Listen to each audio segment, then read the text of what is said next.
La neige tombait doucement derrière les immenses baies vitrées de notre maison du lac Tahoe. Elle transformait les montagnes couvertes de pinces en une aquarelle de blanc et d'argent. À l'intérieur, la maison brillait des lumières de Noël. Des reflets dorés dansaient sur les parquets cirés. Des rires flottaient dans chaque pièce. L'odeur de la cannelle, de la dinde rôtie et du pain frais emplissait l'air. Pour quiconque regardait de l'extérieur, c'était une réunion de famille parfaite. Le genre de moment que les gens publient en ligne et dont ils se souviennent pendant des années. J'étais seul dans la cuisine préparant les assiettes à dessert pendant que les membres de la famille s'entassaient dans la salle à manger. Mon mari, Ethan Morley, était assis au centre de la longue table. Même au milieu d'une pièce remplie de gens qui avaient réussi, il attirait naturellement l'attention. Il était grand, sûr de lui, et impeccablement vêtu d'un costume sombre sur mesure. Malgré le cadre décontracté des fêtes, un léger tatouage disparaissait sous le col de sa chemise. Il laissait deviner un passé que peu de gens comprenaient vraiment. Tout le monde écoutait quand Ethan parlait. Tout le monde riait quand Ethan plaisantait. J'avais passé 7 ans à observer cela. La plupart du temps, ça ne me dérangeait pas. Mais ce soir-là, c'était différent. Je portais un plateau de tasses à café vers la salle à manger quand j'ai réalisé que j'avais oublié les cuillères de service. Je suis retourné discrètement dans la cuisine et je me suis dirigé vers le garde-manger. La porte était entr'ouverte. À travers l'interstice, je pouvais entendre des voix venant de la salle à manger. Au début, je n'y ai pas prêté attention. Puis j'ai entendu le nom d'Ethan. « Allez !» a dit son jeune frère, Ryan, en riant. « Toi et Hannah, vous êtes mariés depuis une éternité. Elle ne peut pas être si difficile. » Plusieurs personnes y ont gloussé. Je me suis figé à côté de l'étagère du garde-manger. Une sensation étrange s'est installée dans ma poitrine. Ce n'était pas de la pure, pas encore. C'était juste l'instinct, le genre d'instinct qui vous dit que quelque chose d'important est sur le point de se produire. Ethan a ri. C'était un rire détendu, à l'aise et insouciant. Puis il l'a dit. Honnêtement, personne d'autre ne supporterait Hannah. La pièce a éclaté de rire. Les chaises ont bougé. Les verres se sont entrechoqués. D'autres rires ont suivi. Pendant un instant, je me suis sincèrement demandé si j'avais mal entendu. Mes doigts se sont resserrés sur la cuillère de service en argent dans ma main. Peut-être qu'il y avait une suite. Peut-être qu'il plaisantait. Peut-être qu'il allait s'expliquer. Mais il ne l'a pas fait. Ryan a ri plus fort et a demandé « C'est vraiment si terrible? » Ethan a pris une gorgée de sa boisson et a dit « Tu n'as pas idée. » Il y a eu plus de rire, plus d'amusement. La conversation a continué sur un autre sujet. Pour tous les autres, c'était un moment anodin. Ça a duré 30 secondes tout au plus. Au moment du dessert, la plupart d'entre eux ne se souviendraient même plus de l'incident. Mais moi, je me souvenais de chaque mot, de chaque pause et de chaque rire. Je suis resté complètement immobile derrière la porte du garde-manger. Pendant ce temps, les bruits de la fête continuaient à quelques mètres de là. Ce qui était étrange, c'est que je n'ai pas pleuré. Je ne me sentais pas en colère. Je n'étais même pas surprise. Ce que je ressentais, c'était de la fatigue, une fatigue profonde. C'était le genre d'épuisement qui s'installe dans vos os après avoir porté quelque chose de trop lourd, trop longtemps. Lentement, j'ai reposé la cuillère de service sur l'étagère. J'ai regardé mon reflet dans la petite fenêtre du garde-manger. La femme qui me regardait semblait calme et presque détachée. C'était comme si elle s'attendait à ce moment bien avant qu'il n'arrive. Quelques minutes plus tard, je suis entré dans la salle à manger en portant le plateau de café. Personne n'a rien remarqué d'inhabituel. Ethan m'a souri brièvement quand il m'a vu. Sa famille a continué à parler. Une musique de Noël jouait doucement à travers des haut-parleurs cachés. La neige continuait de tomber derrière les fenêtres. J'ai servi le café, ramassé les assiettes vides et souri quand on me parlait. J'ai joué tous les rôles attendus de moi Mais quelque chose avait discrètement changé. Pas dans la pièce et pas dans la famille, mais en moi. Plus tard cette nuit-là, après que le dernier invité soit monté, le lac est devenu une plaque de verre noir sous le clair de lune. Je me tenais seul près de la fenêtre géante qui donnait sur le quai enneigé. Derrière moi, la maison restait chaude et lumineuse. Devant moi s'étendait le silence. Pour la première fois depuis des années, j'ai arrêté de me demander comment rendre tout le monde heureux. L'homme que j'aimais avait, sans le savoir, répondu à une question que je me posais depuis très longtemps. Le lendemain matin, le lac Tahoe semblait figé dans le temps. De la neige fraîche recouvrait le quai, les pins et la route sinueuse menant à la maison. La lumière du soleil se reflétait sur le lac comme des diamants éparpillés. Tout à l'extérieur semblait paisible. À l'intérieur, quelque chose s'était doucement terminé. Je me suis réveillé avant l'aube et je suis sorti du lit sans faire de bruit. Ethan dormait encore. Un de ses bras reposait sur le côté vide du matelas où j'étais allongé quelques instants plus tôt. Pendant une seconde, je suis resté là à le regarder. 7 ans de souvenirs ont traversé mon esprit. Le premier appartement, les conversations tard dans la nuit et les rêves impossibles que nous avons construits ensemble. Puis je me suis souvenu de sa voix de la veille. Je me suis souvenu des rires et de la certitude derrière ses mots. Je me suis détourné avant que les souvenirs ne puissent m'attendrir. En bas, la maison restait silencieuse. Les décorations de Noël brillaient encore faiblement, grâce à une minuterie réglée pour la nuit.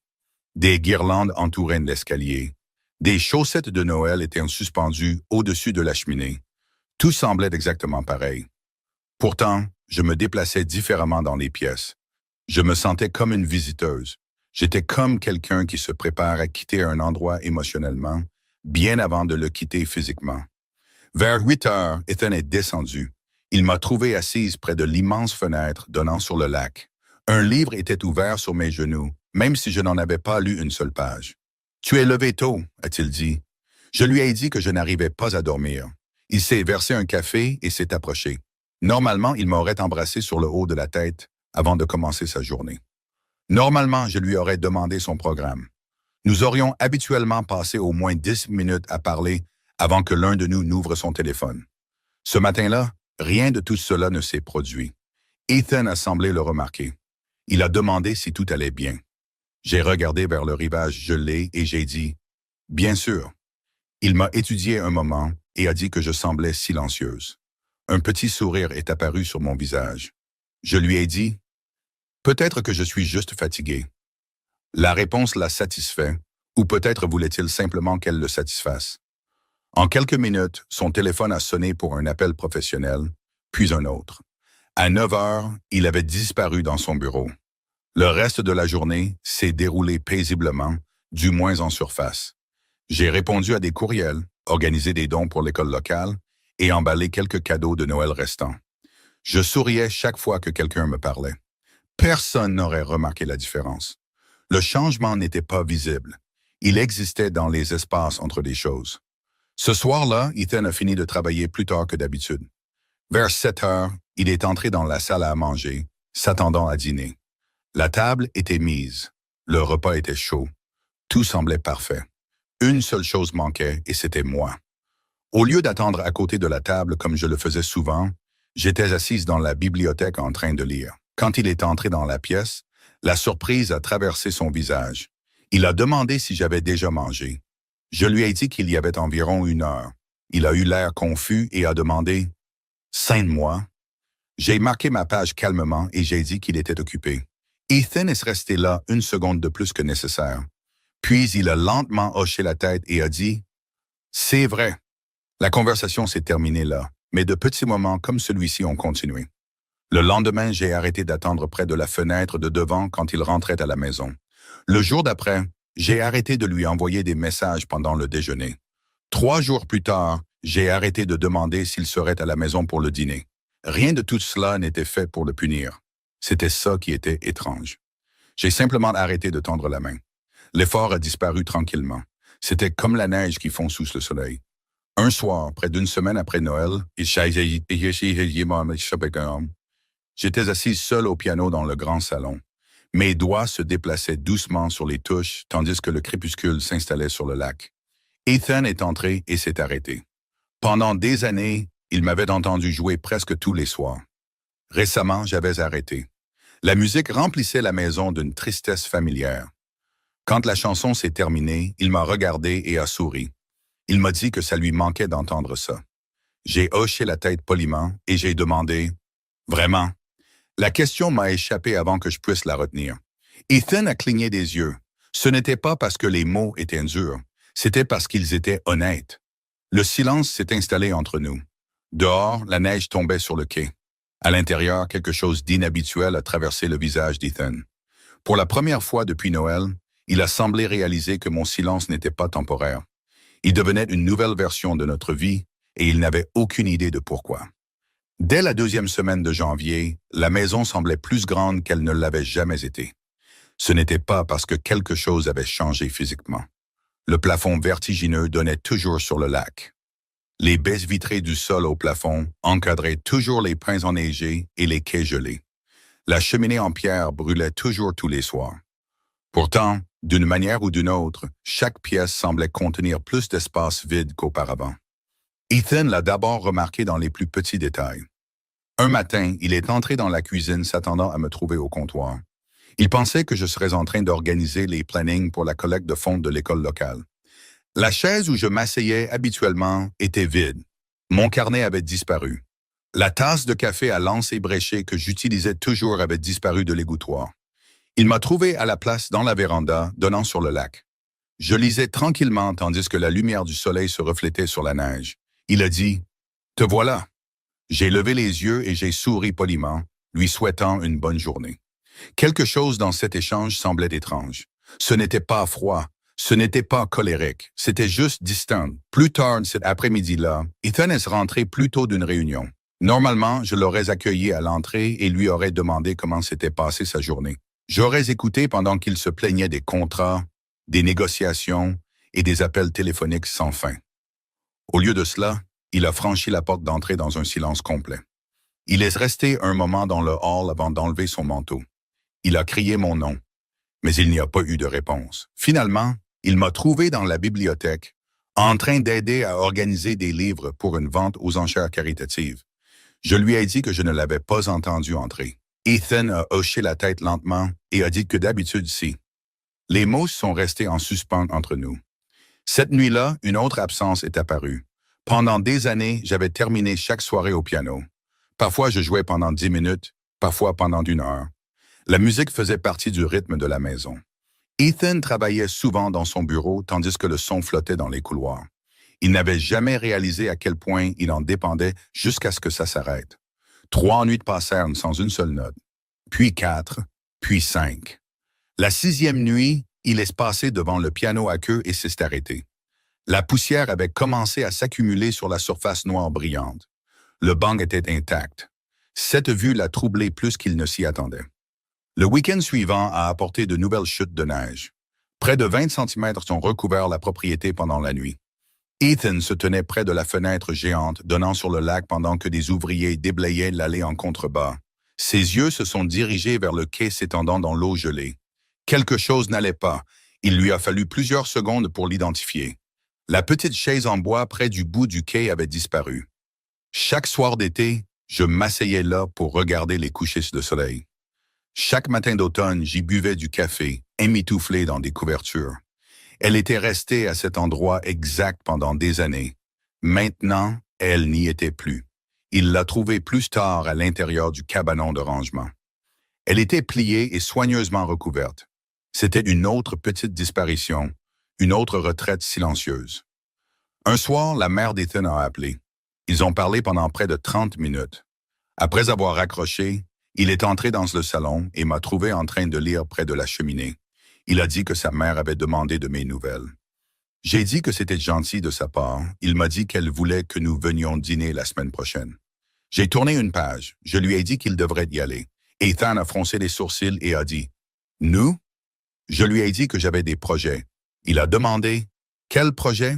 Et la question semblait plus frustrée que curieuse. J'ai réfléchi un moment et j'ai dit une collecte de fonds communautaires. Il m'a regardé fixement. Il a demandé si je préférais assister à une collecte de fonds plutôt qu'à un dîner avec sa famille. Pour la première fois, je l'ai regardé directement. Je lui ai dit que je préférais être quelque part où je me sens la bienvenue. Les mots ont atterri doucement, mais ils ont frappé plus fort que n'importe quelle dispute n'aurait jamais pu le faire. Tan n'a pas répondu. Il est simplement resté là pendant que la lumière du feu vacillait dans la pièce. Plus tard cette nuit-là, après que je sois monté, il est resté seul près de la cheminée. Ses yeux ont erré à travers la maison. Il a regardé le piano, la chaise vide près de la fenêtre, mais la pile de livres que j'avais déjà emballés pour les donner. Il a regardé les espaces où mes habitudes vivaient autrefois. Pour la première fois, Ethan a réalisé quelque chose de troublant. Hannah n'était pas devenue plus bruyante après avoir été blessée. Elle était devenue plus silencieuse. Et d'une manière ou d'une autre, ce silence était en train de tout changer. La première personne qui a poussé Ethan à tout remettre en question n'était pas un partenaire commercial, un membre de sa famille ou l'un de ses conseillers. C'était le jardinier. Tard un après-midi enneigé, Ethan est sorti alors qu'une nouvelle couche de poudreuse se déposait sur la propriété. Le lac reflétait un ciel d'hiver pâle. Les branches de pin s'affaissaient sous le poids de la neige. Près du hangar à bateau, un homme plus âgé nommé Walter dégageait un chemin avec une pelle.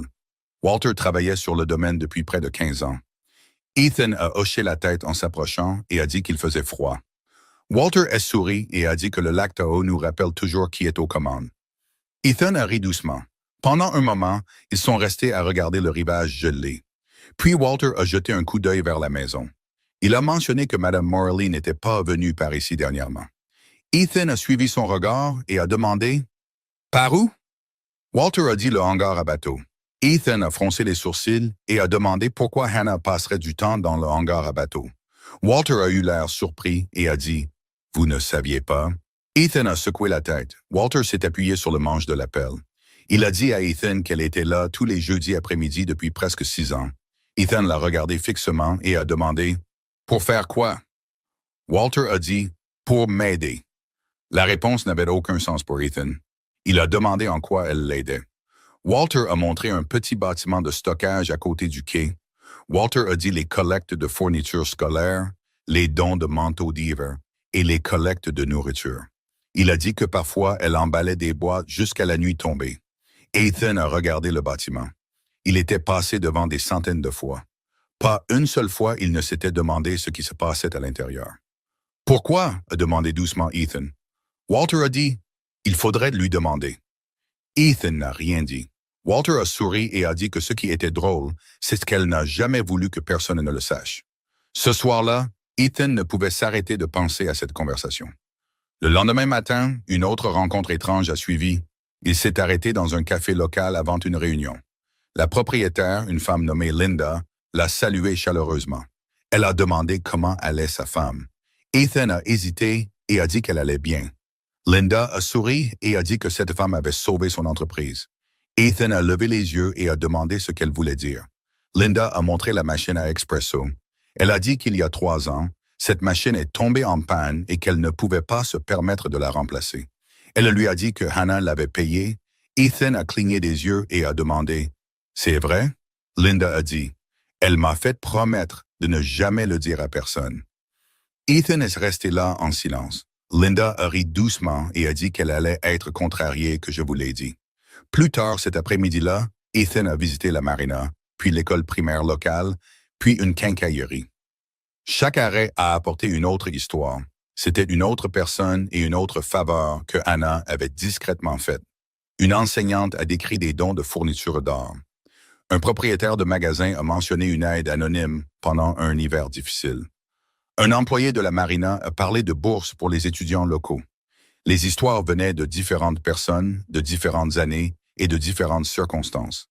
Pourtant, chacune d'entre elles se terminait de la même manière. Hannah a aidé. Hannah a disparu. Hannah n'a jamais demandé de reconnaissance. En rentrant chez lui sous la neige qui tombait, Ethan sentit quelque chose d'inhabituel grandir en lui. C'était de la confusion. Pas parce que Hannah avait aidé des gens. Il savait qu'elle était gentille. Ce qui le rendait confus, c'était à quel point il connaissait peu sa vie. Cette prise de conscience l'a suivi jusqu'au soir. Quand il est arrivé à la maison, il m'a trouvé assise près de la fenêtre du grand salon, donnant sur le lac.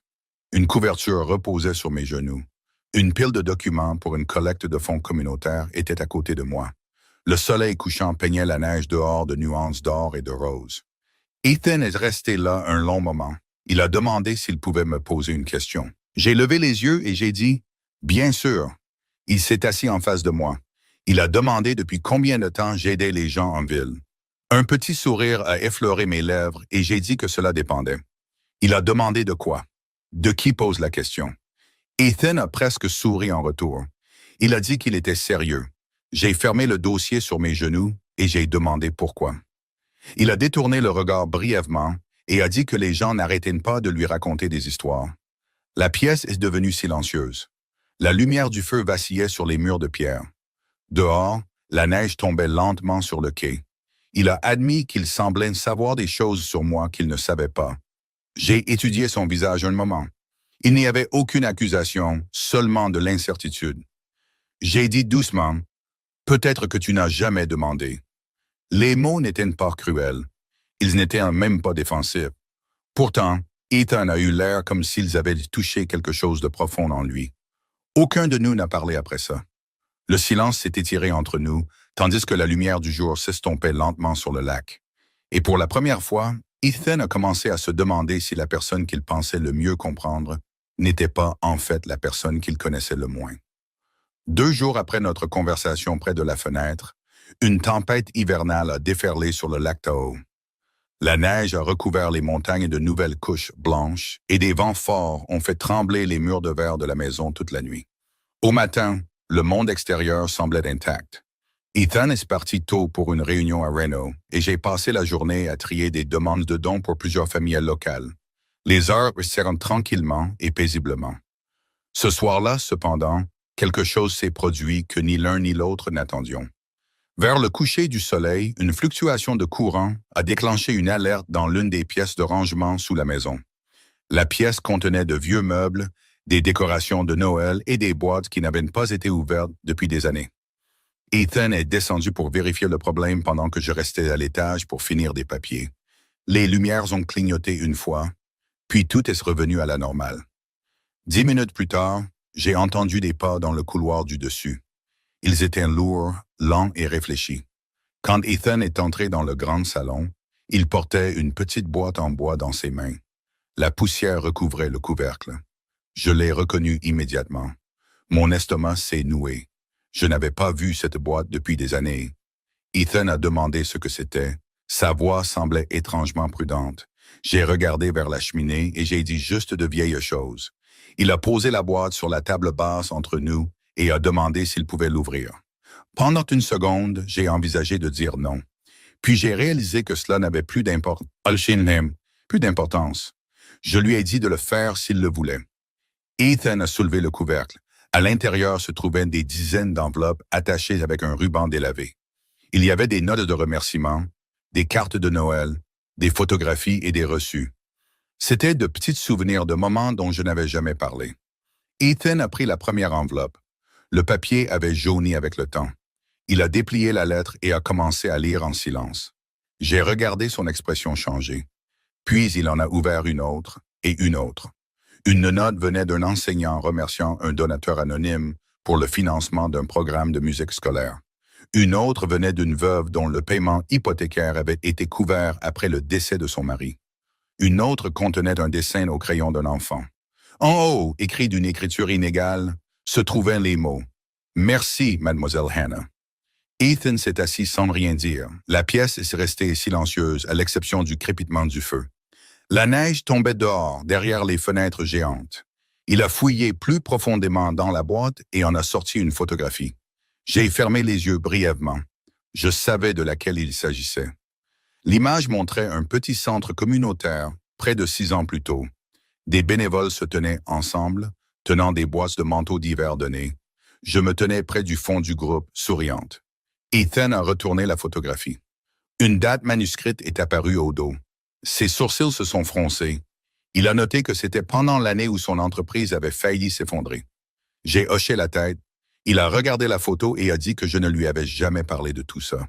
J'ai répondu qu'il n'avait jamais demandé.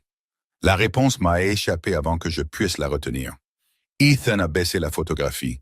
Il n'y avait pas de colère sur son visage, seulement de la confusion. Puis il a trouvé le dossier caché sous les lettres. Mon souffle s'est coupé.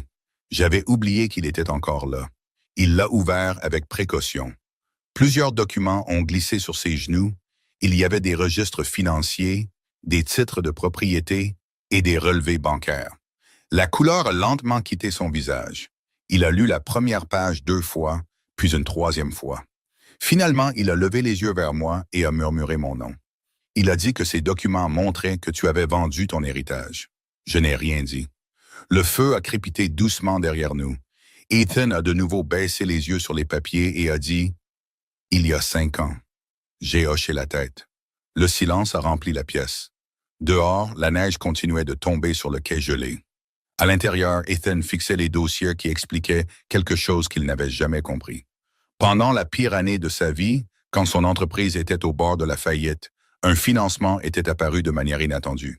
Des investisseurs étaient intervenus. Des dettes avaient été payées. Des opportunités s'étaient rouvertes. Ethan avait toujours cru que la chance l'avait sauvé. Assis là, avec ses documents entre les mains, il a finalement découvert la vérité. Ça n'avait jamais été de la chance. Et alors qu'il levait lentement les yeux pour rencontrer les miens, j'ai réalisé qu'il me regardait différemment que jamais auparavant. La tempête a persisté pendant 2 jours de plus après qu'Ethan ait trouvé les documents. La neige a continué de tomber sur les montagnes, recouvrant les routes et les toits de nouvelles couches blanches. À l'intérieur de la maison, cependant, quelque chose de bien plus troublant s'était installé en lui. Pendant des années, Ethan avait cru qu'il était celui qui portait leur mariage, celui qui résolvait les problèmes et celui qui protégeait leur avenir. Maintenant, chaque souvenir semblait différent. Chaque supposition semblait instable.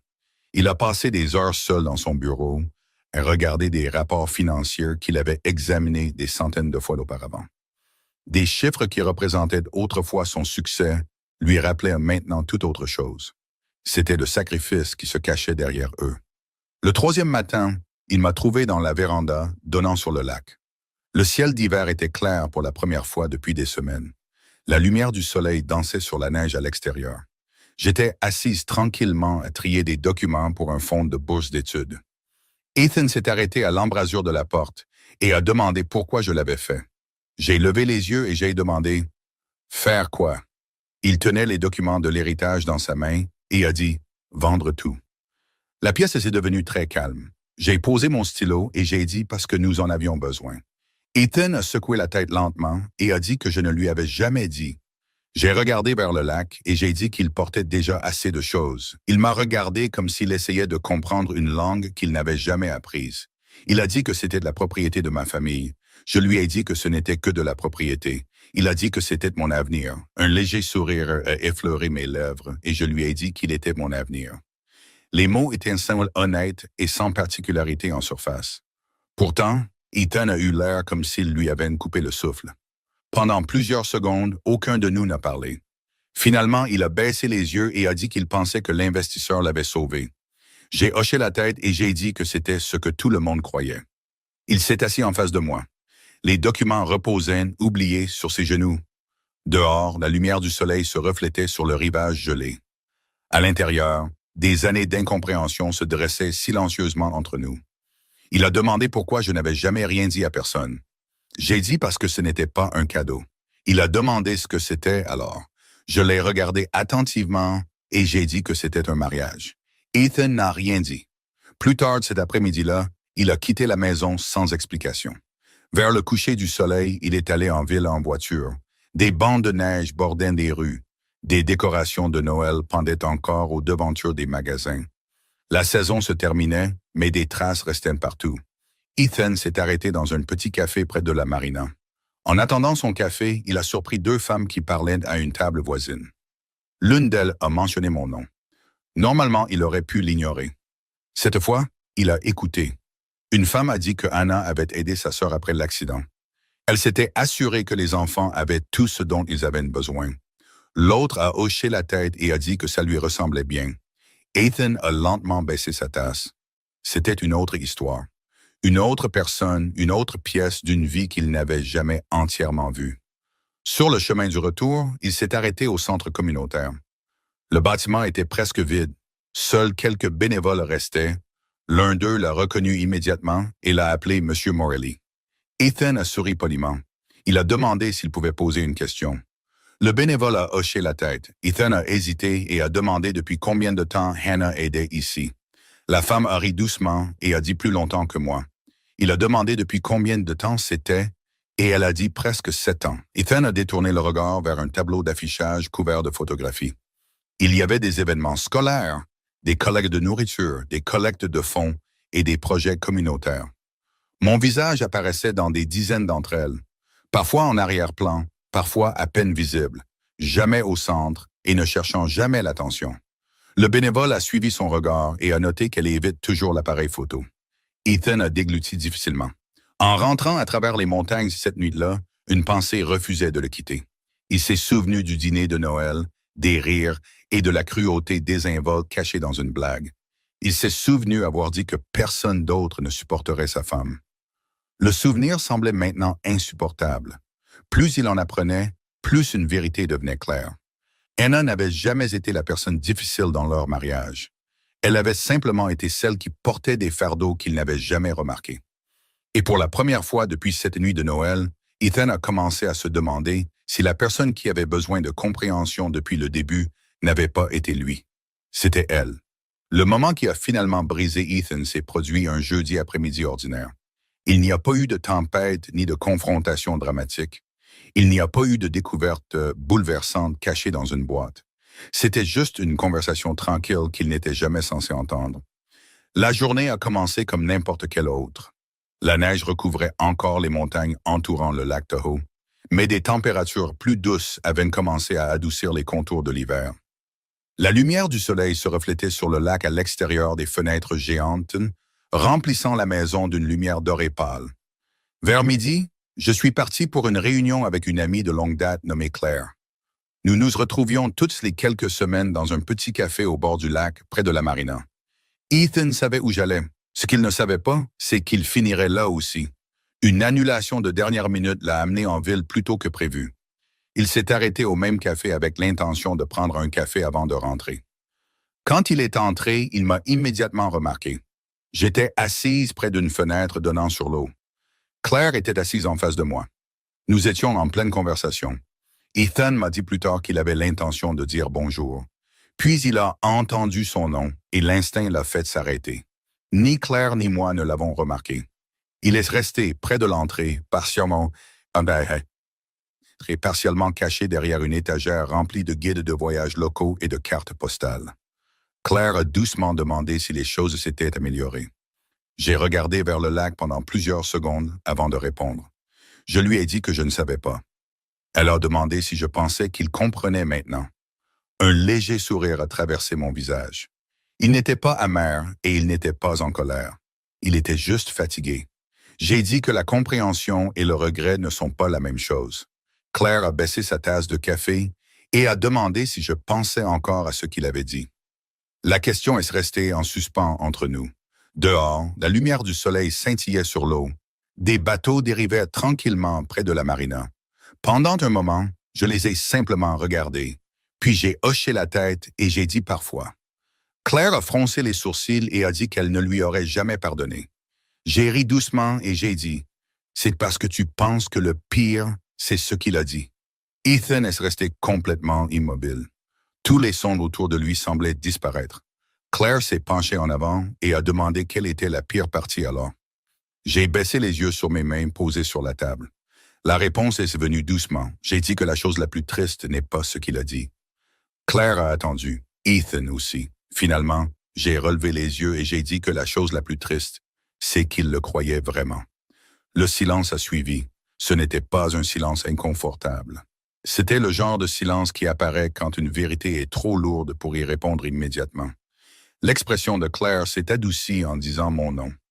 J'ai secoué doucement de la tête. C'est ça qui a fait mal. Ma voix est restée calme. Ce n'était pas la blague et ce n'était pas le rire. C'était le fait qu'après 7 ans ensemble, il a regardé notre vie et a honnêtement pensé qu'il était celui qui me portait. De l'autre côté du café, Ethan a senti quelque chose s'effondrer en lui. Pour la première fois, il a compris ce que ces mots avaient réellement fait. Ils ne m'avaient pas embarrassé. Ils avaient révélé ce que je croyais qu'il pensait de moi. Claire a tendu la main sur la table et a touché la mienne. Elle a dit que tu l'aimais. J'ai souri tristement et j'ai dit que je l'aime encore. Ces mots ont en quelque sorte tout empiré. Ethan a fermé les yeux brièvement. La culpabilité qui s'abattait sur lui semblait plus lourde que tout ce qu'il avait connu depuis des années. Claire a ensuite demandé pourquoi j'avais arrêté d'essayer. J'ai de nouveau regardé vers le lac. La réponse est venue après une longue pause. J'ai dit que parce qu'à un moment donné, on se lasse d'expliquer sa valeur à quelqu'un qui devrait déjà la connaître. Ethan n'a jamais oublié cette phrase. Plus tard, il se souviendrait de chaque mot, de chaque pause et de chaque expression sur mon visage. Il a quitté le café sans me parler, sans me faire savoir qu'il avait été là. Quand il est rentré à la maison, il s'est tenu seul au bout du quai, tandis que le soleil disparaissait lentement derrière les montagnes. Le lac s'étendait à l'infini devant lui. Pendant des années, il avait cru que notre mariage était solide parce que je ne me plaignais jamais, ne demandais jamais et ne partais jamais. Debout là, dans la lumière déclinante, Ethan a finalement réalisé qu'il avait confondu ma patience avec la permanence. Et pour la première fois de sa vie, il a eu peur de perdre la seule personne qui avait maintenu tout ensemble depuis le début. Le dîner de famille a eu lieu le premier samedi de février. La neige recouvrait encore les montagnes entourant le lac Tahoe, mais le ciel était clair et lumineux. La mère d'Ethan a insisté pour accueillir tout le monde dans son chalet au bord du lac, à quelques kilomètres de notre maison. Au coucher du soleil, la maison était remplie de parents, de rires et du bruit familier de gens qui se connaissaient depuis des décennies. De l'extérieur, tout semblait normal. À l'intérieur, Ethan se sentait comme un homme entrant dans une pièce pleine de souvenirs auxquels il ne faisait plus confiance. Nous sommes arrivés ensemble, mais la distance entre nous est restée. Ce n'était pas une distance physique. C'était une distance émotionnelle, le genre qui ne se mesure pas en mètres. Tout au long de la soirée, les membres de la famille se sont réunis autour de la cheminée, partageant des histoires et de vieilles photographies. J'ai aidé dans la cuisine quand c'était nécessaire, j'ai souri poliment et j'ai participé aux conversations quand on m'y invitait. Ce n'était pas différent des rassemblements précédents. Pourtant, Ethan regardait tout différemment maintenant. Il a remarqué à quel point je m'assurais que tout le monde était à l'aise avant de m'asseoir moi-même. Il a remarqué combien de petites tâches je gérais sans que personne ne le demande. Il a remarqué des choses qu'il aurait dû voir des années plus tôt. Le dîner était presque terminé quand le moment est arrivé. La cousine d'Ethan, Melissa, a ri en discutant de mariage. Elle a plaisanté en disant que les relations sont une question de patience. Plusieurs personnes ont hoché la tête. Puis Ryan a souri et a pointé Ethan du doigt. Il lui a dit qu'il devrait donner un cours de maître sur la patience. Quelques parents vont glousser. Ethan a levé les yeux lentement. Il savait exactement où la conversation allait. Melissa a ri et a dit « Honnêtement, si quelqu'un mérite une récompense, c'est bien Ethan. » D'autres rires ont suivi. Elle a dit que tout le monde ne pourrait pas supporter Anna aussi longtemps. La pièce a éclaté d'amusement. Les fourchettes se sont arrêtées au-dessus des assiettes. Les verres de vin se sont levés. Des sourires se sont répandus sur des visages familiers. 2 mois plus tôt, Ethan aurait ri aussi. 2 mois plus tôt, il aurait probablement ajouté une autre blague. Au lieu de cela, un silence complet s'est abattu sur lui. De l'autre côté de la table, j'ai baissé les yeux vers mon assiette. La réaction était automatique, familière et pratiquée. Ethan l'a vu se produire, et soudain, il a réalisé quelque chose de dévastateur. Ce n'était pas la première fois. C'était simplement la première fois qu'il y prêtait attention. Les rires ont continué pendant plusieurs secondes. Puis, Ethan a repoussé sa chaise. Le son a traversé la pièce comme une cloche. La conversation s'est arrêtée. Les visages se sont tournés vers lui. Ryan a souri maladroitement et lui a dit de se détendre, qu'il plaisantait juste. Ethan a regardé son frère, puis le reste de la table. Finalement, ses yeux m'ont trouvé. Je suis restée silencieuse, attendant que le moment passe. J'attendais que tout le monde passe à autre chose. J'attendais ce qui se passait toujours. Mais cette fois, quelque chose de différent s'est produit. Ethan s'est levé et a dit doucement « Non ». La pièce est devenue immobile. Il a dit « Ce n'est pas une blague ». Personne n'a parlé. Même le feu semblait plus silencieux. Ethan a pris une lente respiration. Il a dit « Ce qui est drôle, c'est que pendant des années, j'ai pensé que ses commentaires étaient inoffensifs. » Sa voix est restée calme, stable et honnête. Il a dit « Je pensais que je riais avec tout le monde. » Ryan s'est agité mal à l'aise sur son siège. Ethan a continué et a dit « Ce que je faisais en réalité, c'était de manquer de respect à ma femme. » Le choc s'est répandu sur plusieurs visages. La mère d'Ethan l'a regardé fixement. Melissa a baissé les yeux sur son assiette. Ryan a ouvert la bouche pour parler, puis s'est arrêté. Ethan n'avait pas fini. Il a dit « La vérité, c'est que Hannah a passé des années à faire des choses pour les gens sans demander de reconnaissance. Il a de nouveau jeté un coup d'œil vers moi et a ajouté « y compris pour moi ». J'ai senti ma poitrine se serrer. La pièce est restée complètement silencieuse. Ethan a regardé autour de la table.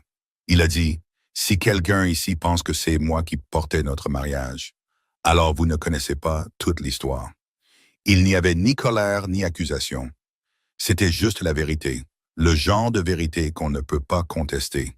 Il a lentement reporté son attention sur moi et a dit « Je le sais maintenant ». Pendant un moment, aucun de nous n'a bougé. Puis quelque chose de remarquable s'est produit.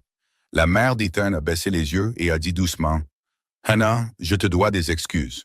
Les mots ont semblé débloquer quelque chose dans la pièce. Un par un, d'autres ont suivi. Il y a eu des excuses discrètes, des expressions embarrassées et une honnêteté inconfortable. Rien de tout cela n'a effacé le passé. Rien de tout cela n'a réparé des années d'incompréhension.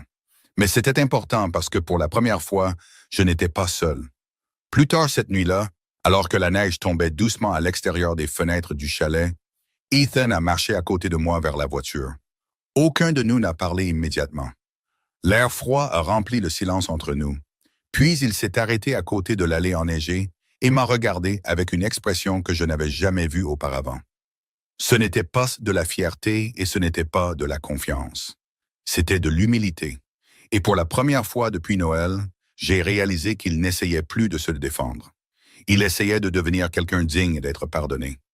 2 semaines après le dîner de famille, l'hiver a commencé à relâcher son emprise sur le lac Tahoe. La neige recouvrait encore les montagnes, mais des plaques de terre sombre apparaissaient le long du rivage. Le lac reflétait maintenant un ciel plus doux. Le printemps arrivait.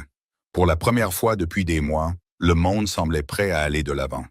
Je n'étais pas sûr que notre mariage ferait de même. Un samedi matin tranquille, je me suis réveillé avant le lever du soleil et je suis descendu seul jusqu'au quai. De fines couches de givre recouvraient les planches de bois.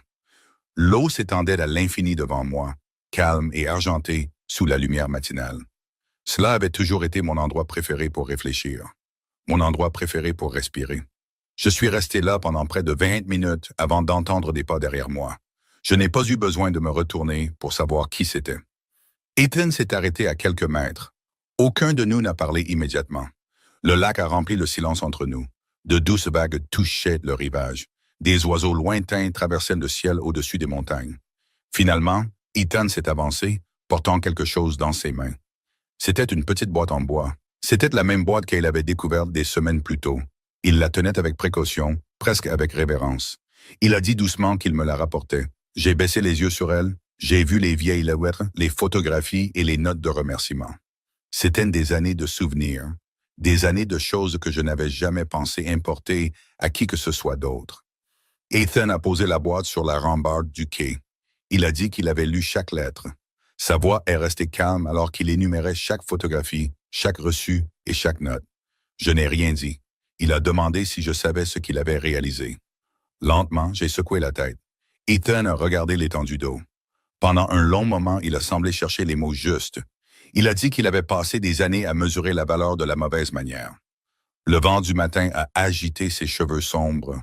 Le tatouage près de son col a disparu sous un manteau d'hiver. Il avait l'air plus âgé d'une certaine manière, pas physiquement, mais émotionnellement. Il a dit qu'il mesurait le succès par l'argent, l'influence, la croissance et les affaires. Il a jeté un coup d'œil vers la boîte et a dit que moi, je le mesurais par les gens.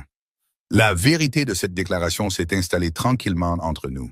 Ethan a baissé les yeux. Il a dit que le pire n'est pas que j'avais tort. Sa voix s'est adoucie. Il a dit que le pire, c'est ce que je ne me suis jamais arrêté assez longtemps pour voir ce qui était juste devant moi. Ma poitrine s'est serrée.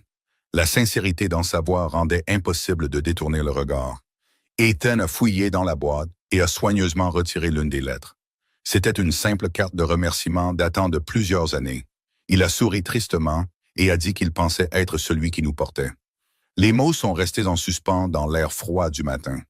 Il a dit qu'il pensait être la raison pour laquelle nous avions survécu aux années difficiles. Il a secoué la tête lentement et a ajouté que chaque page de cette boîte raconte une histoire différente. J'ai senti des larmes monter derrière mes yeux. Ce n'était pas à cause de ce qu'il disait, mais parce qu'il comprenait enfin. Ethan m'a regardé directement. Il n'y avait plus de fierté dans son expression. Il n'y avait ni arrogance ni certitude, seulement de l'honnêteté. Il m'a dit que j'avais porté plus qu'il ne l'avait jamais su. Le silence a suivi. Le lac scintillait sous le soleil levant. Quelque part de l'autre côté de l'eau, un moteur de bateau a démarré au loin. La vie continuait d'avancer. Ethan s'est rapproché. Il a dit qu'il ne peut pas effacer ce qu'il a dit. Il a dégluti difficilement et a dit qu'il ne peut pas effacer ce qu'il croyait. Ses yeux n'ont jamais quitté les miens alors qu'il disait « Mais si tu me le permets, j'aimerais passer le reste de ma vie à prouver que j'en ai tiré une leçon. » Pendant un moment, aucun de nous n'a bougé. Les mois de distance, la blessure et la déception n'ont pas disparu instantanément. La vraie guérison ne fonctionne jamais de cette façon. Pourtant, quelque chose d'important avait changé. La vérité avait enfin été dite à voix haute. J'ai regardé la boîte posée entre nous, puis l'homme debout à côté de moi. C'était le même homme que j'avais aimé pendant 7 ans, le même homme qui m'avait blessé. C'était le même homme qui avait finalement choisi l'humilité plutôt que l'orgueil. Lentement, j'ai posé ma main sur le dessus de la boîte en bois. La main d'Ethan reposait là aussi. Le geste était petit, presque invisible. Pourtant, il semblait plus grand que n'importe quel discours, plus grand que n'importe quelle excuse. Alors que la lumière du soleil se répandait sur le lac et que l'hiver cédait lentement la place au printemps, j'ai réalisé quelque chose que j'avais presque oublié. Les personnes les plus fortes ne sont souvent pas celles qui parlent le plus fort. Ce sont celles qui portent silencieusement le poids que personne d'autre ne remarque.